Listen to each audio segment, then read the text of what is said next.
I'm Bonnie Lin, Director of the China Power Project and Senior Fellow for Asian Security at the Center for Strategic and International Studies. In this episode of the China Power Podcast, we focus on the inauguration of Taiwan's newly elected president, William Lai. In addition to managing cross-strait tensions, Lai will need to address a number of domestic challenges during his time in office, including the island's energy insecurity and rising costs of living. Lai will also have to contend with a divided legislature and increasing pressure from Beijing, which has escalated military and other activities around the island in recent months. How will Lai and his vice president, Beickham Xiao, address these multifaceted challenges? Joining us to discuss these questions is Dr. Lauren Dickey, a senior manager of geopolitical intelligence and integration at Harman International. Dr. Dickey is Harman's chief intelligence officer and is a subject matter expert on geopolitical risk. Previously, Dr. Dickey was the acting director and senior advisor for Taiwan for the Office of the Undersecretary of Defense for Policy at the Department of Defense and a former CNA research analyst. Her areas of expertise include the Chinese military and cross-strait relations. She earned her Master's in International Studies and Diplomacy and her PhD at King's College London. Dr. Dickey is also a non-resident senior associate at CSIS. Thank you for joining us today, Lauren. Thanks so much for having me on today, Bonnie. Really happy to be here. So we're having you on at a very important time to examine what might happen right before and after President-elect William Lai's inauguration on May 20th. Maybe before we get into some of the details of what might happen next, I'd like to get your thoughts on what you view as the general domestic sentiment within Taiwan now that William Lai is the presumed next president, and what do we expect of him versus President Tsai? Thanks, Bonnie. That's a great question to get us started today. And before I answer your question, just wanted to caveat that everything I'm saying on today's show are all my own views and not representative of my current or prior employers. So I think, with any newly elected official anywhere around the world, you're going to see a lot of expectations about how much he or she can get done and pressure from your voters and your constituent base, to show progress and to show that many of the promises made on the campaign trail will come to full fruition. And, I think with Taiwan, we oftentimes get stuck in this cycle of assuming that their domestic politics and therefore what their president will do is driven singularly or heavily by what's going on in the China-Taiwan relationship.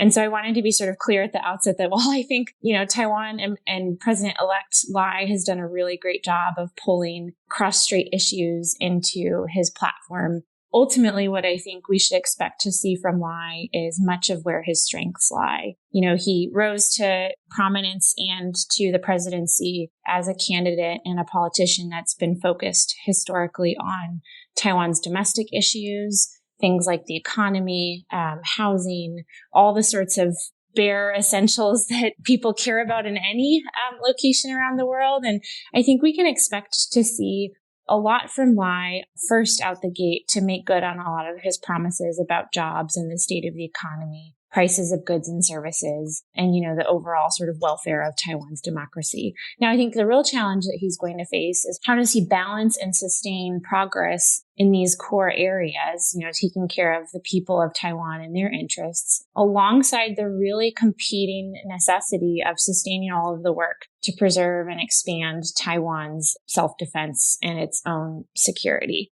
And I think, to his credit, he'll be building on a really strong foundation laid by President Tsai. But with things that we'll talk about later on today, including like a split legislature, I think he'll have, some potential bumpy spots up ahead.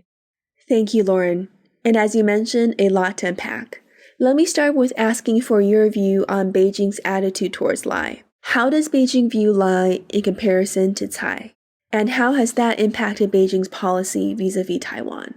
Yeah, that's a great question. So I think sort of one of the subset of issues you hit on there is really how is Lai different from President Tsai? And I think whether you're us in the United States and Washington area or you're Beijing, I think time will tell just how different Lai ends up being in the presidency from President Tsai. But I do expect that we're going to see a lot of continuity in terms of sort of both the messages that Lai starts to carry more predominantly as he settles into his role, and then frankly as well sort of in how Beijing responds to his tenure into his presidency. So Beijing may not see some of these differences, and they may just see continuity and may see one DPP president to another. And I think that's frankly what we're already seeing out of Beijing. They've been lumping Lai into the same camp as a proponent of Taiwan independence. That should be in quotes, right?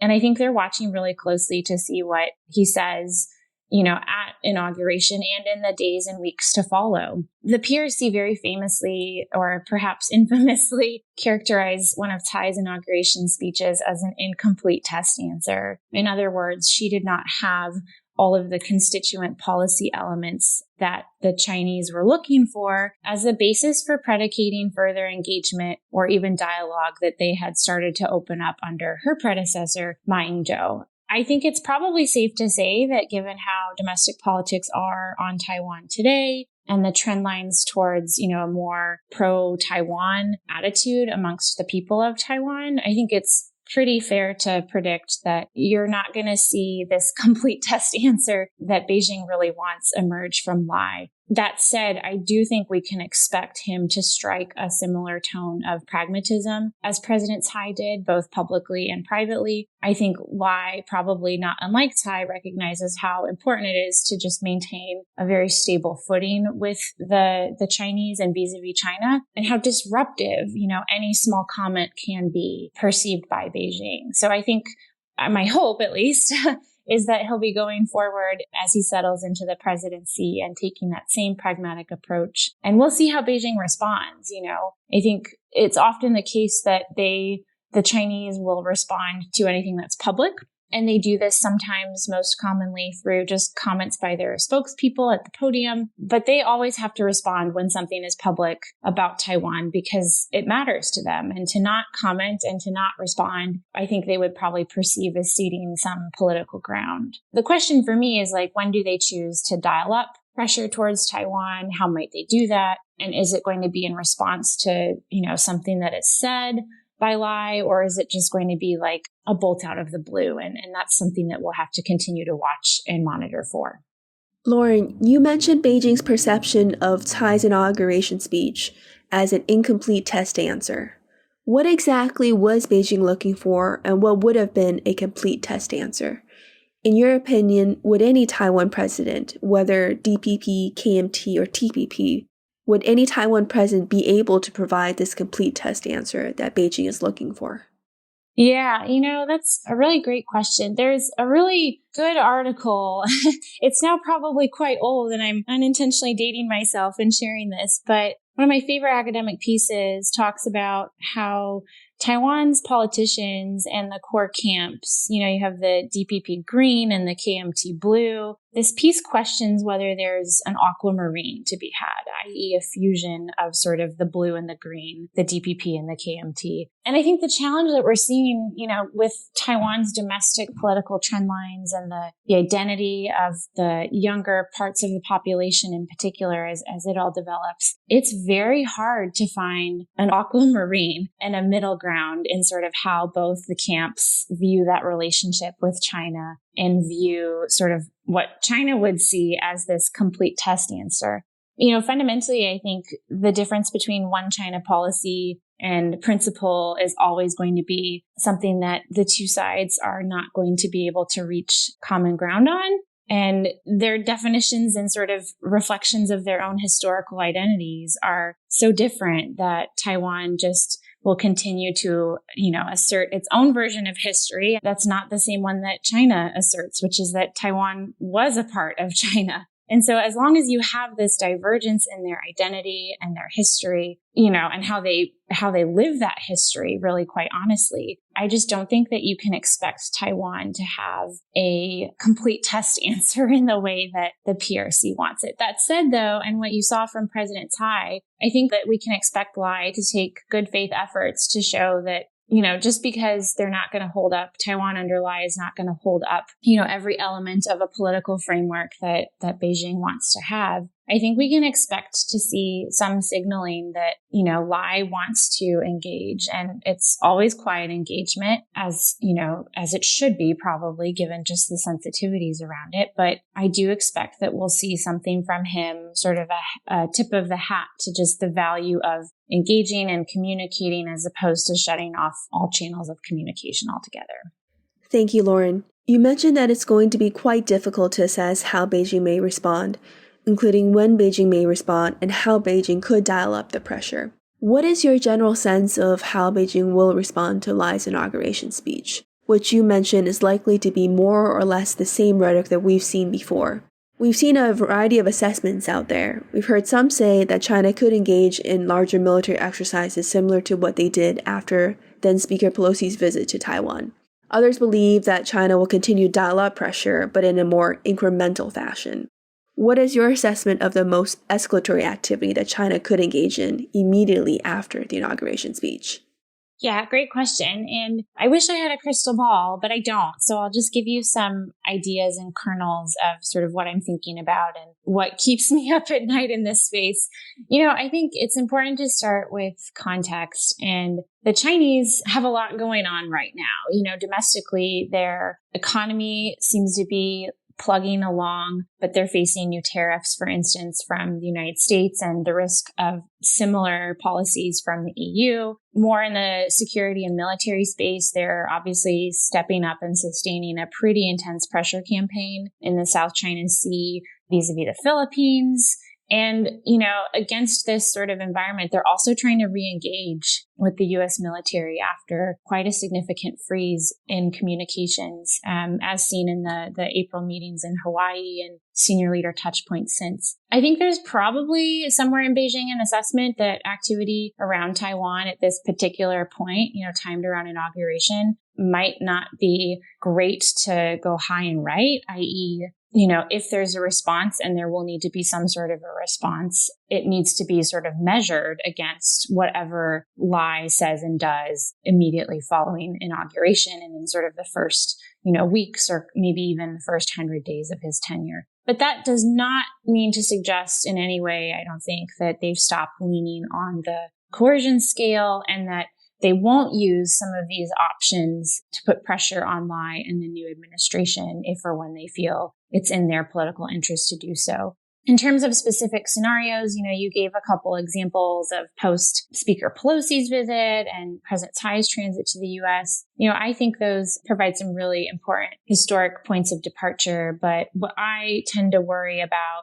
most, I put onto a spectrum, right? You have the most dangerous and the most likely and sort of permutations within each of those categories. I think, the most dangerous and what Washington tends to reach for the most common is an invasion sort of scenario, right? Like the all-out military crisis or conflict that we're all working so hard to deter. That to me is a most dangerous, but very low likelihood in the immediate sort of weeks and months coming after the inauguration. I think for me, what is important is that we and Taiwan are continuing to plan around that sort of scenario.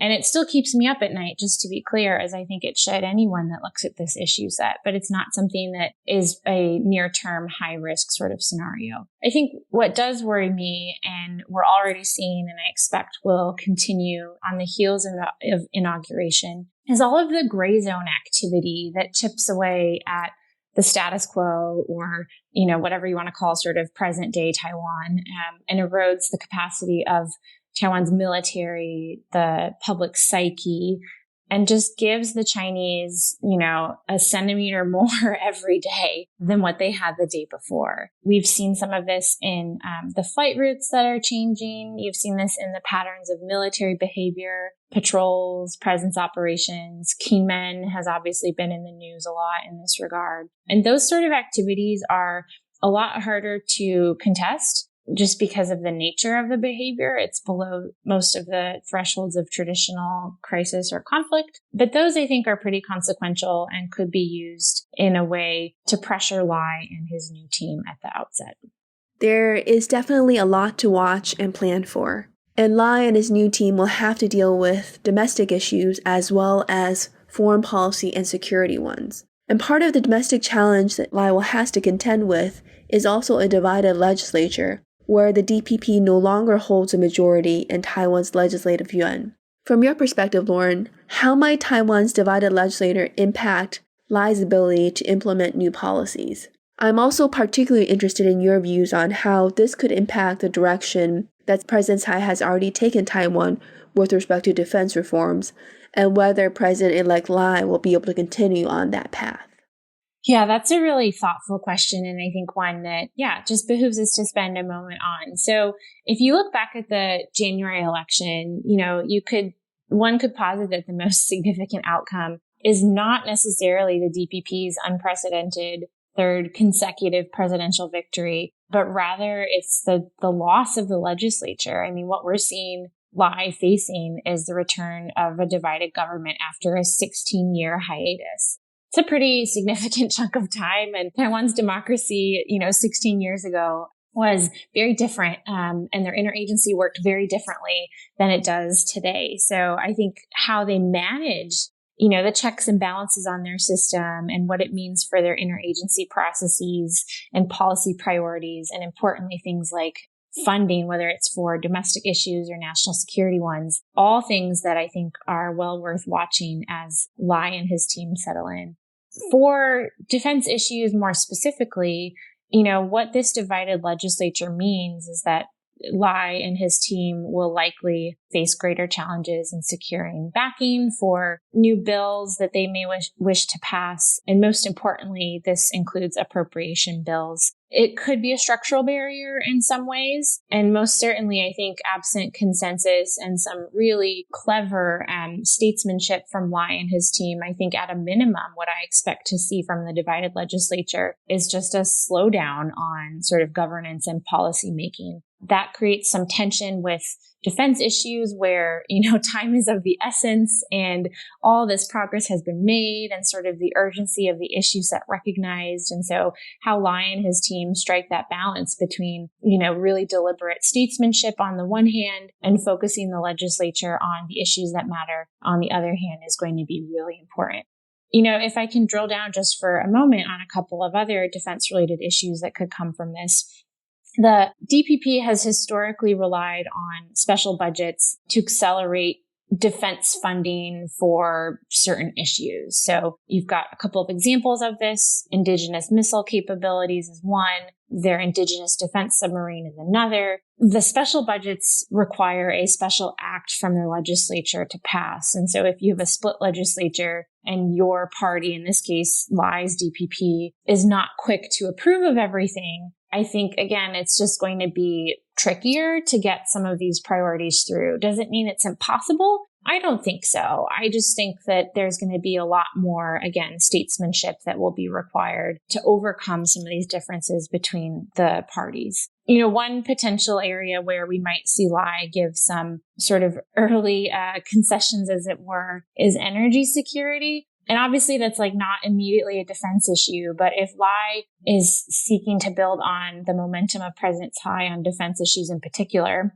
he might give some ground on energy security. So, President Tsai wanted to end nuclear power. Lai has signaled already that he will be more flexible in his approach and may even extend deadlines for the service life extensions at 2 of Taiwan's existing nuclear plants. I see this as a potential trade-off in the works, i.e. if Lai and the DPP sort of meet the KMT where they are at with their desired energy policy proposals for Taiwan, he could then come back later on, he and his team, and seek harder asks and support of the LY for defense and national security priorities where needed. Lauren, you spent almost an entire decade working on China-Taiwan security issues. As you look at what President-elect Lai has inherited, what do you see as the greatest progress on the military defense side that have been achieved during President Tsai's 2 terms? And do you view President-elect Lai and his new team as well positioned to continue that progress?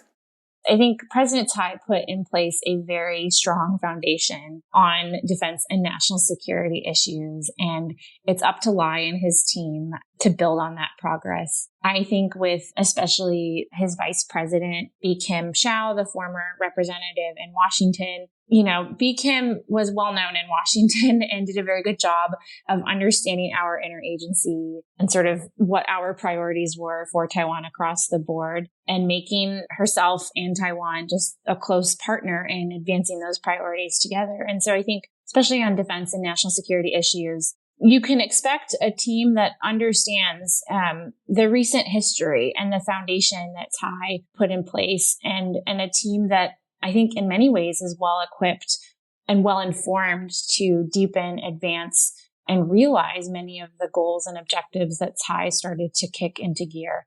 I really think it's important to highlight that President Tsai made some super hard changes under her tenure that took a ton of political capital.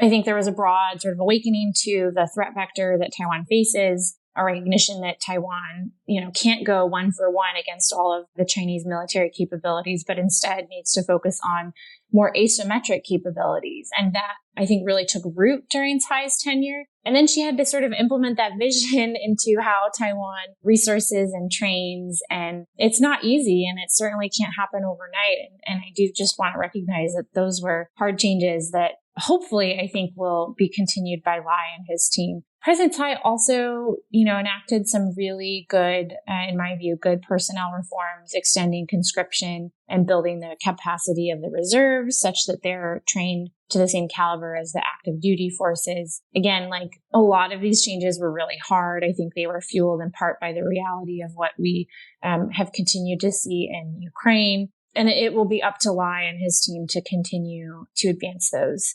The other thing that I think I'd signal as progress is, this is more from like the outside looking in, right? But for as much as Taiwan has made some of these hard changes on its own, I think the world has also started to recognize just how consequential Taiwan is, both as a democracy, as, the hub of chips and other semiconductor inputs. There's this broad recognition that there, was in bits and pieces and sort of spread out a little more unevenly around the world 4 or even 8 years ago. And I think you now see Taiwan is much more included in the global conversation about, issues we need to prepare for and help build collective deterrence against. And Lauren, building off of that, given this very strong foundation that President Tsai has put in place, how much has the US Taiwan defense relationship deepened under her tenure? I know much of that relationship is quite under the radar, but are there more public or visible examples of a stronger relationship that you could point to?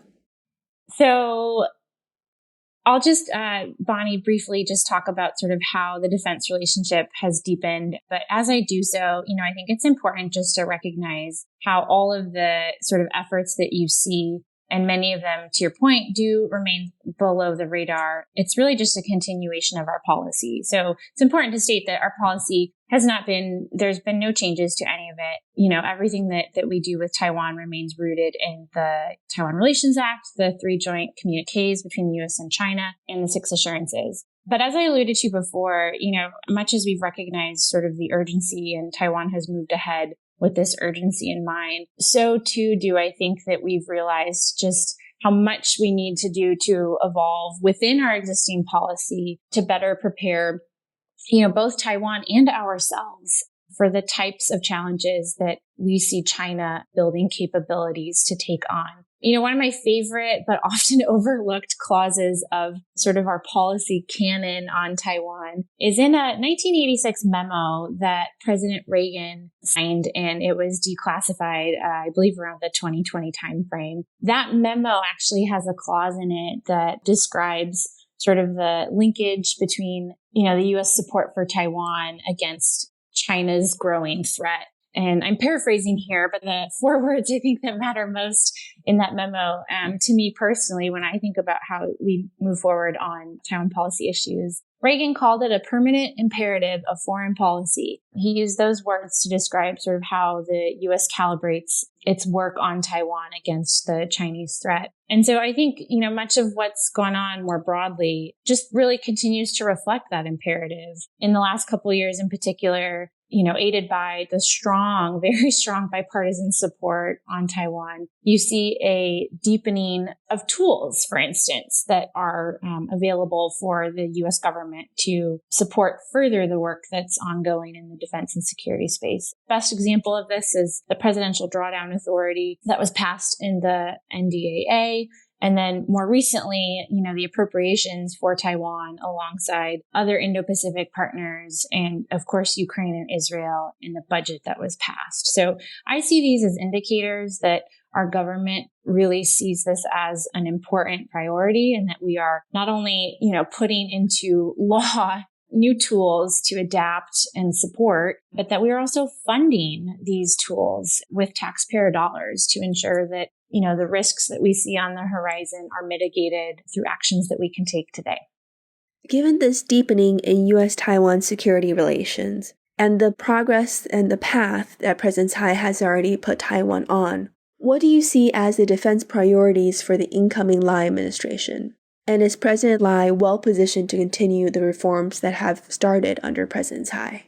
So I think with the divided legislature, as already sort of discussed, key for Lai as he gets settled in and for his team is going to be to protect and advance the progress from President Tsai. He'll have to be, I think, careful in how he moves ahead to avoid any efforts by the opposition party to roll back key progress. The one thing that comes to mind for me most quickly is the reserves and conscription reforms. Those are critical enablers for Taiwan's self-defense, and especially conscription has over time been such a political hot button issue that really moving out on the reforms that President Tsai started, cementing them into Taiwan's ecosystem and ensuring that they're sort of fireproofed from any sort of stray voltage that could come from the opposition party, I think is of critical importance. I think the other challenge that Lai will continue to have is the capabilities piece. And, I think if you look at the tally of sort of foreign military sales and the stuff that Taiwan has invested in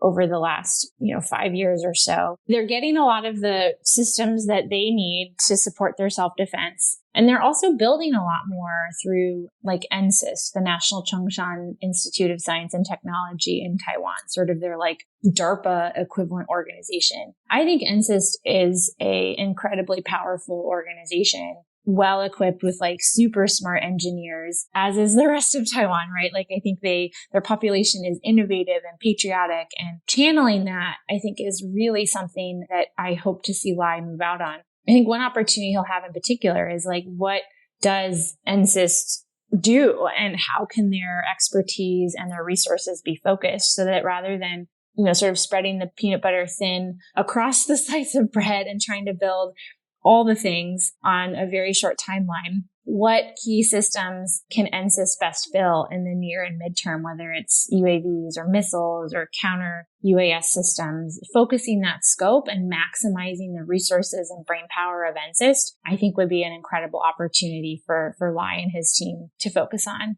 I think the other thing that he can continue to deepen, and something that we ourselves as a country have had to learn over time, is the integration of sort of the military with the civilian first responder community and stress testing and validating that for different scenarios, right? So we have a saying in the US, and I think it's one that's now shared pretty much globally, but no plan survives first contact. And that's just the reality of planning and execution. And so Lai and his team under a new Minister of Defense will need to continue to update their assumptions and planning and preparedness and ensure that all of the stuff that, is undertaken on the military side is well informed by and where appropriate integrated with the civilian first responder community, the Ministry of the Interior, the police, the fire, the medics, all those first responders that have resources and equities and would bring things, frankly, to bear in a crisis situation.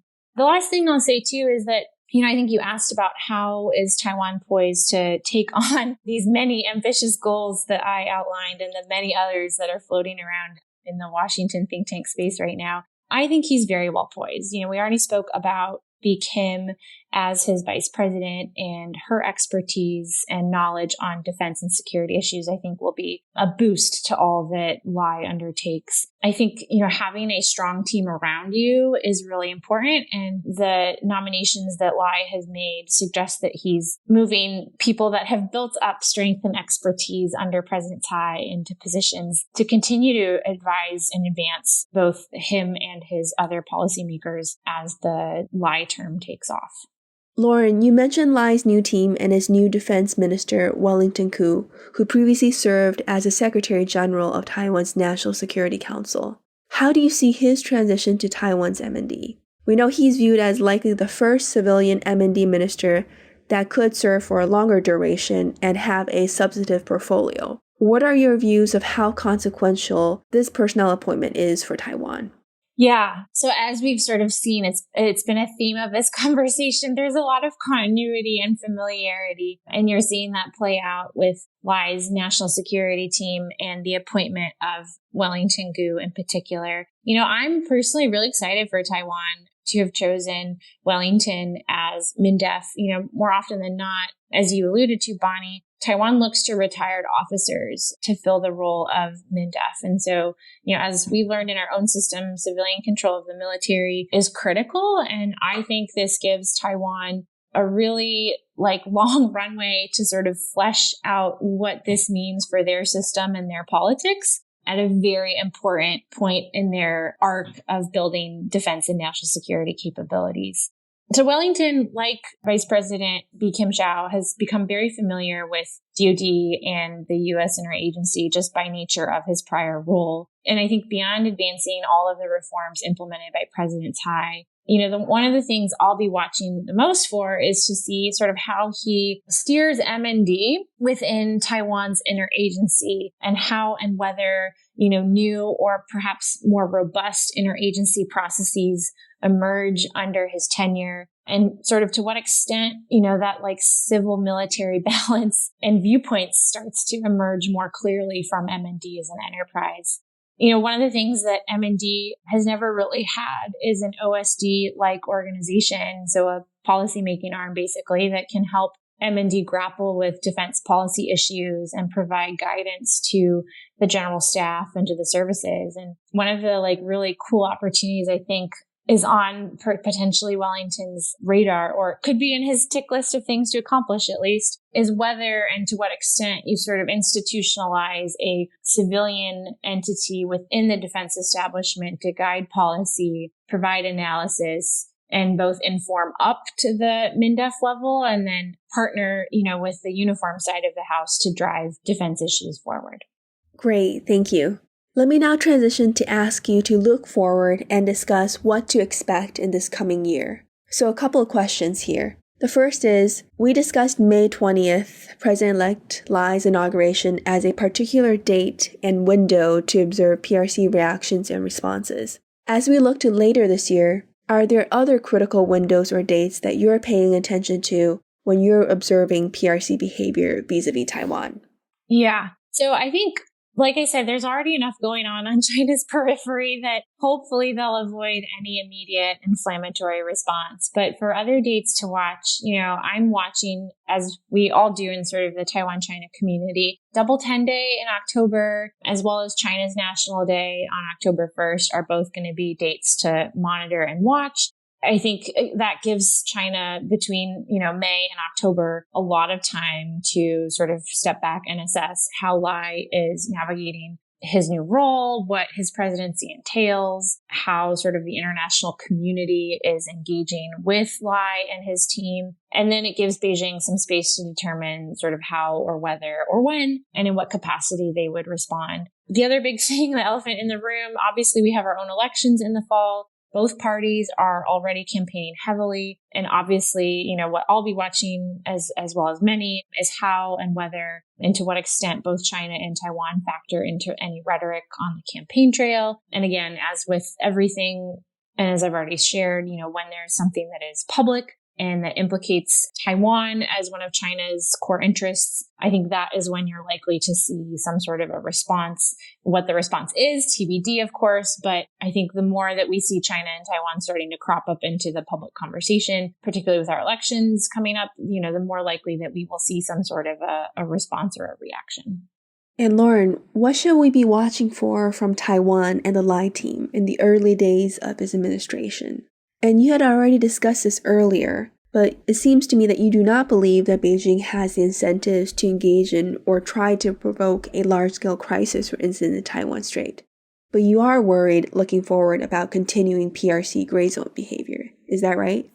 Yeah, so I think for the Lai team in the early days of his administration, I think we should look for some near-term gains, right? Any new politician wants to show that they are hard charging out the gates and able to make fast progress and achieve, what they were elected to do. And so I think we can expect to see Lai strive for some quick wins, probably more on the domestic Taiwan internal front as opposed to sort of the national security space, because a lot of the national security issues, again, will just operate, a little more quietly and under the radar. But I do think that Lai and his team will be quick to want to show that they are making good on their campaign promises. In terms of, potential crises or incidents, yeah, like I said, I think it's in everybody's interest to avoid a crisis or an incident at any point this year in the Strait, but that does not preclude China from not taking any of these,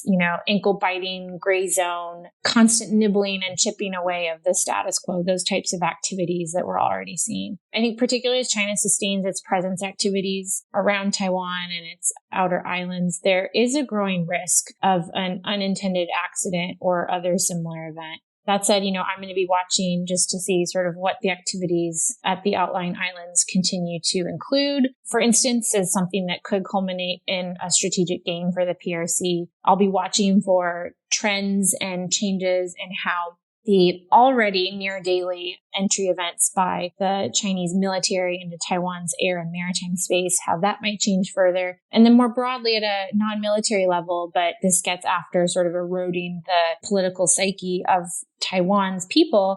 I'll be monitoring, just the socioeconomic stuff and how pressure in the space from China might be brought to bear upon Taiwan. And that could include, as we've seen before, it could include various carrots and sticks targeting key sectors of the Taiwan economy or Taiwan students studying in China. It could also include a bit more of an aggressive misinformation and disinformation campaign that seeks to exploit sort of the perceived or falsified seams in the US Taiwan relationship. And those sorts of factors, aren't going to flip the switch and lead to catastrophic effects overnight. But with time, they can build up into really just detrimental to Taiwan and more broadly to Taiwan's place in the world. So I'll be watching these sort of smaller events more closely in the coming days.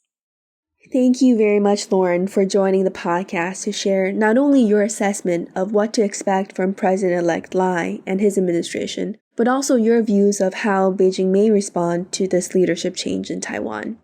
It's important for us to continue to closely monitor cross-strait dynamics, and you've highlighted a number of areas that we should pay close attention to. Thanks so much, Bonnie, for having me. Really happy to join you today and look forward to seeing more of your great work from CSIS. Thank you.